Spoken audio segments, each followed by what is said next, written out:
It all started up Macon County. Between the blacks and the whites there was a heated boundary. Things were getting pretty tense in the era.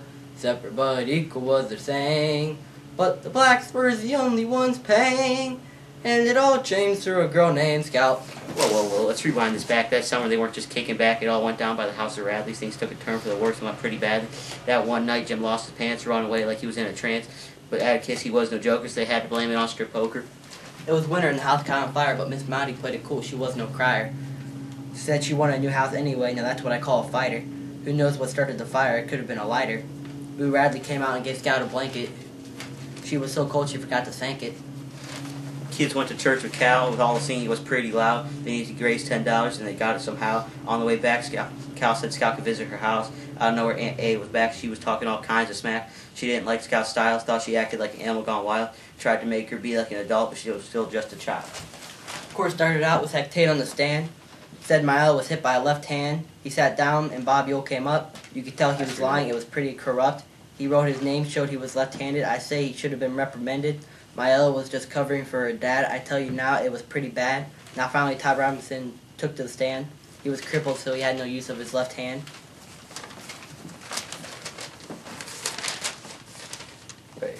I say he is a mockingbird, thinking he could do anything wrong. It's kind of absurd. Atticus says he was wrongly accused. Bob Yule's the reason she was abused. She said she was just trying to help her out. Her dad, Bob, not him. She did shout. Proved he didn't rape Mayella. It was that Bob Yule felt. The jury came up with a verdict. Sadly, being right, Bob Yule got picked. But Tom, he got an appeal, so no life sentence, no last meal. While being held, he ran for the fence. He was shot 70 times with no recompense.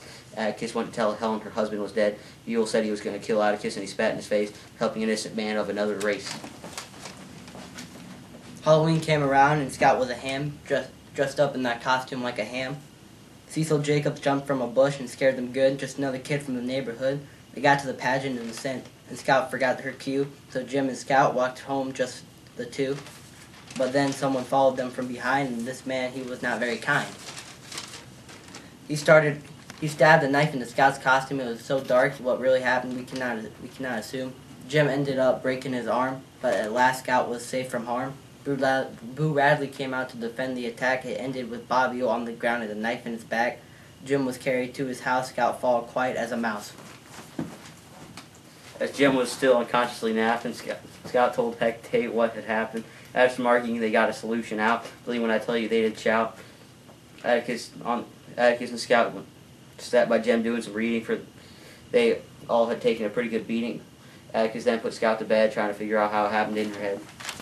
It all started up Macon County. Between the blacks and the whites there was a heated boundary.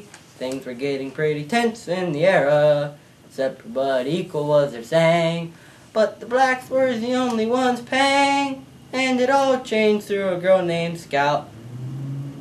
But things are changing. I forgot that.